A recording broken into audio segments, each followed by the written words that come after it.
प्रदेश के मुख्यमंत्री पुष्कर सिंह धामी ने काली एवं गोरी नदी के संगम स्थल जौलजीबी में आज आयोजित ऐतिहासिक जौलजीबी मेला एवं विकास प्रदर्शनी 2022 का उद्घाटन रिबन काटकर एवं दीप प्रज्वलित कर किया।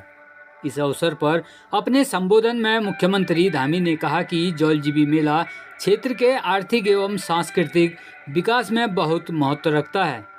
यह मेला भारत, नेपाल एवं तिब्बत के पारंपरिक व्यापार को बढ़ावा देता है। यह मेला भारत एवं नेपाल के देश के रिश्तों को ऑक्सीजन देने का काम करता है।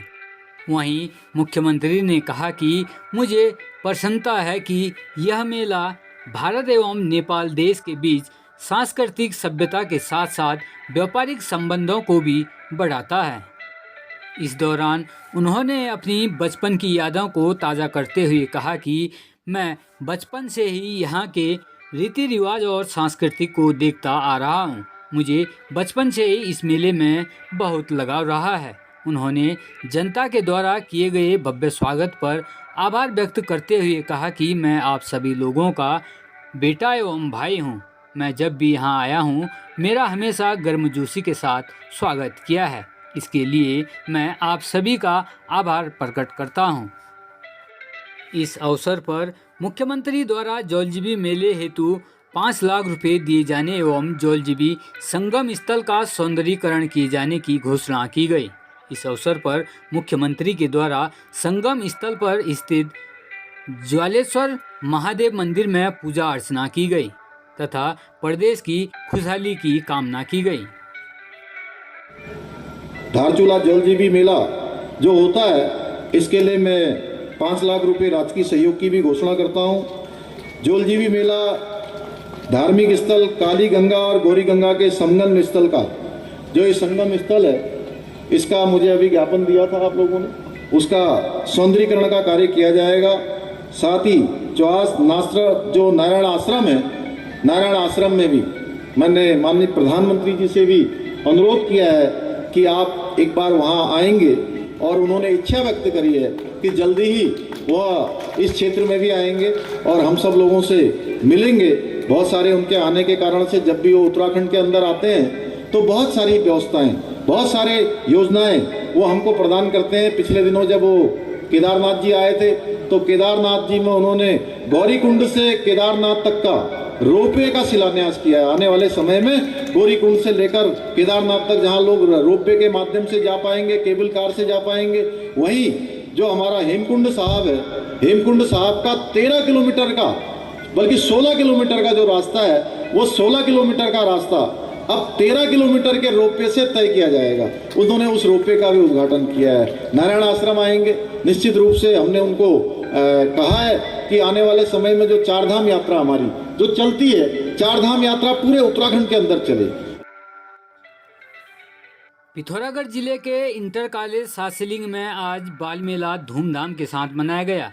बाल दिवस के शुभ अवसर में छात्र छात्राओं के द्वारा बाल मेले का आयोजन किया गया, जिसमें विद्यालय के सभी छात्र छात्राओं के द्वारा अपने अपने पहाड़ी स्टॉल लगाए गए, जिसमें पहाड़ी सब्जियां, दालें, फल, पहाड़ी संस्कृति के साथ साथ भिन्न भिन्न राज्यों की वेशभूषा को धारण कर उन राज्यों की वेशभूषा बताई गई। इस दौरान छात्र छात्राओं के द्वारा विभिन्न प्रकार के सांस्कृतिक कार्यक्रम भी आयोजित किए गए, जिसमें विद्यालय की प्रधानाचार्य आशा बोरा के द्वारा बच्चों के साथ चर्चा कर उनका उत्साहवर्धन किया गया तथा छात्र छात्राओं को भविष्य में इस प्रकार की कार्य करने के निर्देश दिए गए। साथ ही उन्हें प्रेरित किया गया। कार्यक्रम में विद्यालय के प्रबंधक बसंत पुनेठा ने भी सभी छात्र छात्राओं का उत्साहवर्धन किया। पिथौरागढ़ स्थानीय देव सिंह मैदान में चल रहे शरदोत्सव के आज तीसरे दिन नगर पालिका परिषद पिथौरागढ़ के द्वारा पारंपरिक खेलों का आयोजन कराया गया, जिसमें स्कूली बच्चों के द्वारा बढ़ चढ़कर प्रतिभाग कर पारंपरिक खेलों का लुत्फ उठाया गया। इस दौरान पारंपरिक खेलों का शुभारंभ करते हुए नगर पालिका अध्यक्ष राजेंद्र सिंह रावत ने कहा कि जिन खेलों को खेलकर हम बड़े हुए, वह खेल आज विलुप्ति की कगार में हैं। उन खेलों को प्रोत्साहन देने के लिए वह नई पीढ़ी को भी उन खेलों के बारे में रूबरू करा रहे हैं। उन्होंने कहा कि हमारे पूर्वज भी इन पारंपरिक खेलों को खेलते हुए ही बड़े हुए हैं। वहीं नगरपालिका अध्यक्ष ने कहा कि पारंपरिक खेल सभी बच्चों के लिए लाभदायक हैं। इन खेलों से शारीरिक, बौद्धिक, मानसिक चीज़ों का विकास होता है, इसलिए इन खेलों का आयोजन किया जा रहा है। इस दौरान पिथौरागढ़ शरदोत्सव में अट्टू पिट्टू, गोली, मुर्गा झपट, बाघ बकरी सहित अनेकों खेलों का आयोजन नगर पालिका परिषद पिथौरागढ़ के द्वारा शरदोत्सव में कराया जा रहा है। पारंपरिक जो खेलों को बढ़ावा देने के लिए इस बार हमने निर्णय लिया पालिका ने कि हम लोग जो हमारे प्राचीन जो खेल थे, जिनको खेलकर हम लोग बड़े हुए, वो खेल विलुप्ति के कगार में हैं। अब इन खेलों को प्रोत्साहन देने के लिए और नई पीढ़ी को ये दिखाने के लिए कि हमारे पूर्वज इस तरह के खेल खेलते थे। ये खेल किसी भी बच्चे के लिए बहुत लाभदायी हैं, क्योंकि इससे शारीरिक, बौद्धिक और मानसिक तीनों हमारी चीज़ों का विकास होता है। तो इसलिए ये खेल, हम इन खेलों को संरक्षण करने का, इनको अपने आने वाली नई पीढ़ी को दिखाने का एक नगर पालिका द्वारा एक प्रयास के माध्यम से हम ये कार्य कर रहे हैं। किस तरह? इसमें अड्डू है, पिड्डू है, गोली है, मुर्गा झपट है और बाघ बकरी है और अन्य जो भी हमारे पास अभी कोई और अन्य खेल जो छूटे हैं उनको भी हम कराने का हम लोग प्रयास कर रहे हैं। भारत जोड़ो यात्रा को लेकर पिथौरागढ़ पहुंचे भुवन काबड़ी विधायक खटीमा ने भाजपा सरकार पर तंज कसा। इस दौरान उन्होंने कहा कि आज से विधानसभा ब्लॉकवार भारत जोड़ो यात्रा की शुरुआत की जा रही है, जिसको बल मिल सके उसके लिए वह पिथौरागढ़ पहुंचे हैं। उन्होंने कहा, भारत जोड़ो यात्रा का मुख्य उद्देश्य है कि आने वाले समय में कार्यकर्ताओं से मिलकर पंचायत चुनाव और लोकसभा चुनाव के लिए कार्यकर्ताओं को कमर कसने की बात कही है। इस संदर्भ में जो है प्रदेश में जगह जगह वह घूम रहे हैं। इस दौरान विधायक भुवन कापड़ी ने मीडिया से बात करते हुए कहा कि प्रदेश के मुख्यमंत्री और मंत्री जिले के भ्रमण के दौरान कोरी घोषणाएं कर रहे हैं। योजनाएं जो भी हैं वह धरातल पर नहीं उतर रही हैं। उन्होंने पिथौरागढ़ जिले का उल्लेख करते हुए कहा कि मुख्यमंत्री का गृह क्षेत्र होने के बावजूद भी यहां विकास कार्य ठप पड़े हुए हैं। देखा जाए तो जिले में पर्यटन की अपार संभावनाएं हैं। भारत जोड़ो यात्रा जो चल रही है, आज उसका 14 नवंबर से विधानसभा ब्लॉक वाइज शुरुआत है। उसके हमारे प्रभारी जी बैठे हुए हैं, भट्ट जी, इनके साथ यहाँ मैं आया हुआ हूँ और साथ ही उस यात्रा को बल मिले। मुख्य उद्देश्य जो है आने वाले समय में कार्यकर्ताओं से मिलकर पंचायत चुनाव और लोकसभा चुनाव के लिए सब कमर कैसे हैं, इस संदर्भ में हम जो है प्रदेश में जगह जगह घूम रहे हैं सभी लोग। जो मेडिकल कॉलेज है उसका उद्घाटन कांग्रेस की सरकार में आदरणीय हरीश रावत जी ने किया था। उसके बाद मुख्यमंत्री जी ने भी कर दिया, प्रधानमंत्री जी ने भी कर दिया, लेकिन अस्पताल की, मेडिकल कॉलेज की एक जो है ईंट भी अभी तक नहीं लगी। अगर हम कहें तो ये मेडिकल कॉलेज घोषणाओं में ही रह गया है। हरीश रावत जी की सोच थी कि पहाड़ में मेडिकल कॉलेज खोले, लेकिन सरकार बदलने के बाद भाजपा के हाथ में जब सत्ता आई है तो उसके बाद सिर्फ मेडिकल कॉलेज के शिलान्यास हो रहे हैं और उसमें कोई कार्रवाई नहीं की गई है। साथ ही जो बेस अस्पताल है, बेस अस्पताल बनकर तो तैयार हैं, लेकिन पदों की स्वीकृतता अभी तक नहीं मिल पाई है पिछले 1 साल से। और पिथौरागढ़ हमारा बहुत बड़ा शहर है जहां आसपास के सभी विधानसभाओं के लोग इलाज के लिए आते हैं। उसके बावजूद भी सरकार स्वास्थ्य के प्रति गंभीर नहीं है और इसे गंभीरता से नहीं ले रही। पदों की स्वीकृति होकर जल्द इलाज कराना चाहिए। मुख्यमंत्री जी खुद यहाँ कल आए, आज भी दौरे में हैं। तो मेरा ये कहना है कि कहीं मुख्यमंत्री जी के जाने के बाद भी अगर स्वास्थ्य और शिक्षा, सड़क मजबूत ना हो सके तो फिर वो दौरों का कोई फ़ायदा नहीं है। उन दौरों को हम सफल दौरा नहीं कह सकते। कुछ निर्णय होने चाहिए, कुछ काम होने चाहिए, जनहित में जो है कि निर्णय होने चाहिए और उसकी स्वीकृति जल्दी होनी चाहिए। पिथौरागढ़ आंगनबाड़ी केंद्र सिमलगढ़ सेकेंड में आज बाल दिवस के अवसर पर विभिन्न कार्यक्रम आयोजित किए गए। इस दौरान देश के प्रथम प्रधानमंत्री को याद किया गया। साथ ही सभी बच्चों ने कहा, चाचा नेहरू हमारे आदर्श हैं।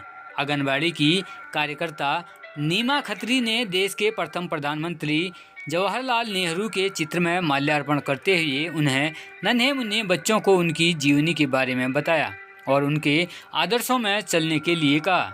उन्होंने कहा कि चाचा नेहरू बच्चों से बहुत प्यार करते थे। उनके नेतृत्व में देश आगे बढ़ा। नेहरू को याद करते हुए बच्चों को मिठाइयाँ खिलाई गई। पिथौरागढ़ कोतवाली में वादनी के द्वारा तहरीर दी गई कि उनकी 17 साल की नाबालिग अपनी दादी के साथ रई में रहती थी, जो 16/10/2022 को घर से पानी भरने के लिए निकली थी, परंतु शाम होने तक वह वापस नहीं आई, जिसके बाद काफ़ी ढूंढ खोज करने के बाद भी नहीं मिली। वादनी की तहरीर के आधार पर कोतवाली पिथौरागढ़ में नाबालिग की गुमशुदगी के संबंध में धारा 365 भादवी के अंतर्गत अभियोग पंजीकृत किया गया। वहीं पुलिस अधीक्षक पिथौरागढ़ लोकेश्वर सिंह के आदेशानुसार प्रभारी निरीक्षक मोहन चंद्र पांडे के नेतृत्व में गुमशुदा की तलाश हेतु पुलिस टीम गठित की गई, जिस पर पुलिस टीम के द्वारा विवेचना के दौरान सर्विलांस की मदद से गहन सुरागर्शी करते हुए उक्त गुमशुदा लड़की को भूपेश टमटा पुत्र धनीराम चंद्रभागा एचोली के पास से बरामद कर लिया गया। प्रारंभिक पूछताछ के आधार पर ज्ञात हुआ कि वह उक्त गुमशुदा लड़की भूपेश टमटा उपरोक्त के साथ नोएडा में रह रही थी, जो दिनांक 12/11/2022 को वापस पिथौरागढ़ को आई। वहीं नाबालिग के बयानों के आधार पर मुकदमा उपरोक्त में धारा 363, 376 भादवी व 5/6 पॉस्को एक्ट की बढ़ोतरी की गई। पुलिस टीम द्वारा अभियुक्त भूपेश टमटा पुत्र धनीराम चंद्रभागा एचोली को उसके जुर्म से अवगत कराते हुए गिरफ्तार किया गया। अभियुक्त को माननीय न्यायालय में प्रस्तुत किया जा रहा है। जीआईसी पीपलकोट में आज जिला विधिक सेवा प्राधिकरण के द्वारा छात्र छात्राओं को बाल अधिकारों की जानकारी दी गई। साथ ही साइबर क्राइम से बचने के उपाय भी बताए गए। प्राधिकरण की पैरालीगल वॉलंटियर बबीता मेहता ने बाल अधिकार, बाल अपराध, साइबर क्राइम विधिक सेवा प्राधिकरण के उद्देश्य कार्यों की जानकारी सभी छात्र छात्राओं को दी। इस दौरान विद्यालय के प्रधानाचार्य मोहन चंद्र पाठक के द्वारा जिला विधिक सेवा प्राधिकरण का आभार व्यक्त किया गया। पुलिस अधीक्षक लोकेश्वर सिंह के आदेशानुसार जनपद क्षेत्रांगत नशे की प्रवृत्ति पर पूर्ण रूप से अंकुश लगाने हेतु अवैध मादक पदार्थ की बिक्री, तस्करी करने वालों के विरुद्ध सतर्क दृष्टि रखते हुए कड़ी कार्रवाई की जा रही है। जिस क्रम में उप निरीक्षक दिनेश चंद्र सिंह, चौकी प्रभारी चंडाक व हमराई कांस्टेबल किशोर कुमार द्वारा पबदेव गांव के ध्याचुर बैंड के पास स्थित दुकान में चेकिंग छापेमारी के दौरान अभियुक्त राजेंद्र बल्दिया पुत्र स्वर्गीय बहादुर सिंह निवासी पौड़ कोज दुकान में लोगों को अवैध रूप से शराब पिलाने पर गिरफ्तार किया गया, जिसके कब्जे से 15 पौवे अवैध अंग्रेजी शराब भी बरामद की गई। अभियुक्त के विरुद्ध कोतवाली पिथौरागढ़ में धारा 21/60 आबकारी अधिनियम के अंतर्गत अभियोग पंजीकृत किया गया। इसके अतिरिक्त जनपद पुलिस के द्वारा मिशन मर्यादा के तहत सार्वजनिक व धार्मिक स्थानों पर शराब पीकर हुड़दंग व गंदगी करने तथा शांति व्यवस्था भंग करने वाले कुल 12 लोगों के विरुद्ध पुलिस अधिनियम व कोटपा अधिनियम के अंतर्गत चालान की कार्रवाई की गई।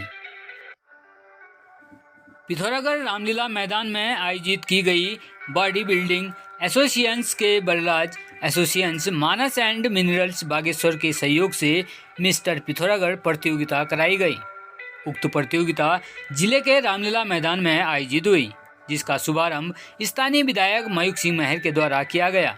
इस अवसर पर विधायक मयूख सिंह महर ने कहा कि युवाओं को अपने स्वास्थ्य के प्रति जागरूक रहना चाहिए।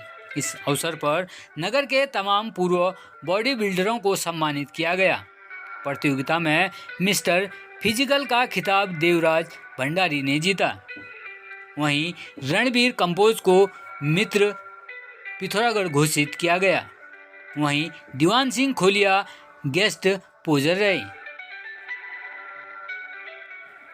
आगामी 15 नवंबर से 17 नवंबर तक पूर्व सैनिक संगठन के द्वारा जिले के विभिन्न क्षेत्रों में पूर्व सैनिकों को जोड़ने हेतु शिविर का आयोजन किया जा रहा है। पूर्व सैनिक संगठन जनपद पर सभी पूर्व सैनिकों को एक सूत्र में जोड़ने के अपने लक्ष्य को लेकर दूरस्थ क्षेत्रों पर बैठे पूर्व सैनिकों, आश्रितों, वीर नारियों को संगठन के साथ जोड़ेगा। इस हेतु संगठन द्वारा आगामी दिनों पर दूरस्थ क्षेत्रों का भ्रमण तथा शिविर का आयोजन करेगा। इन शिविरों पर नई पेंशन प्रणाली स्पर्श की जानकारी, जीवित प्रमाण पत्र भरना, डॉक्यूमेंटेशन करना व पूर्व सैनिकों को आ रही पेंशन दिक्कतों तथा व्यक्तिगत समस्याओं को जानने, समझने तथा निराकरण करने हेतु कार्रवाई की जाएगी। संगठन के उपाध्यक्ष मयूख भट्ट ने बताया कि 15 नवंबर का कार्यक्रम बंगापानी में किया जाएगा, वहीं 16 नवंबर मतकोट में, जबकि 17 नवंबर का कार्यक्रम मुनस्यारी में किया जाएगा। समाचार पिथौरागढ़ में यही खबरें देखने के लिए चैनल को लाइक एंड सब्सक्राइब जरूर करें।